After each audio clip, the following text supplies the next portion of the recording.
This is Looking Forward for Astronomy 100 for Friday, the 7th of February, 2014. As you get ready for class on Monday, I'd like you to read units 39 and 40 out of the book. And look at these images. What are they showing us? These are clearly craters on an object. And you'd say, what are they? Well, I will tell you that actually you're seeing more than one object here. You're seeing the moon and you're seeing Mercury.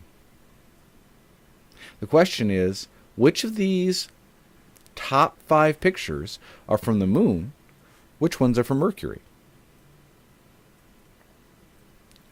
When you look down at the bottom here, it may be hard to tell the difference.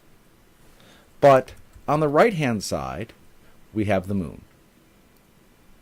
These 2 pictures of the moon. On the left-hand side, we have the closest planet to the sun, Mercury.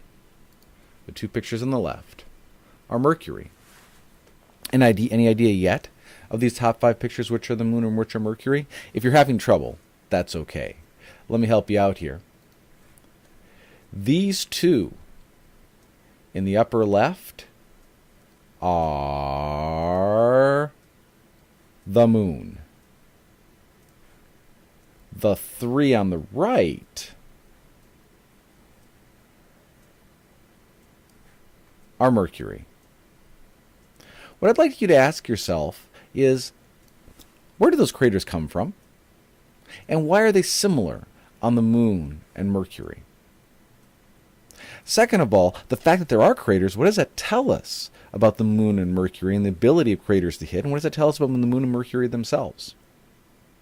The fact that the craters aren't worn away or filled in, what does that tell us about the atmosphere, the water, and the internal composition of the moon and Mercury? How do we know those things?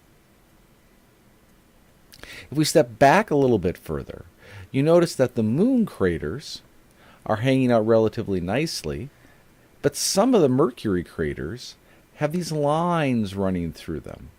Here's an example of one right here. Over on this bottom right picture, there are other lines.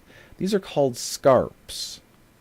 What do they remind you of? Think, for example, of an orange that you've put in the refrigerator for way too long. And then finally, when we look at the moon and Mercury, we may notice that Mercury, while it has craters and these scarps, seems, in some sense, somewhat uniform. The moon, on the other hand, has these dark areas, we call them maria, that really do not appear to have many craters, appear to be actually relatively smooth. What does that tell us about the history of the moon relative to when the craters were formed? We'll talk about that and more when we get together on Monday. See you then.